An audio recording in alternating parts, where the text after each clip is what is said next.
નમો નમઃ. જય શ્રી કૃષ્ણ. અષ્ટાધ્યાયી જગન્માતા અમરકોશો જગતપિતા. આ પ્રસિદ્ધ ઉક્તિ સંસ્કૃત ભાષાના મુખ્ય બે ગ્રંથો સૂત્રાષ્ટાધ્યાયી અને અમરકોશના મહત્વ વિશે દર્શાવવામાં આવેલી છે. કહેવામાં આવે છે કે અષ્ટાધ્યાયી એ સંસ્કૃત જગતની માતા ગણવામાં આવે છે અને અમરકોશને સંસ્કૃત જગતના પિતા કહેવામાં આવે છે. અષ્ટાધ્યાયી એટલે સૂત્રાષ્ટાધ્યાયી જે પાણિનિ મુનિએ રચેલી છે અને અમરકોશ એ અમરસિંહે રચેલો છે.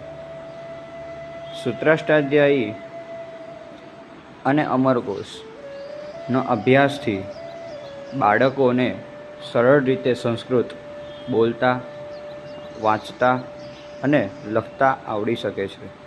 આ બેનો અભ્યાસ કરવો અતિ આવશ્યક છે. જય શ્રી કૃષ્ણ.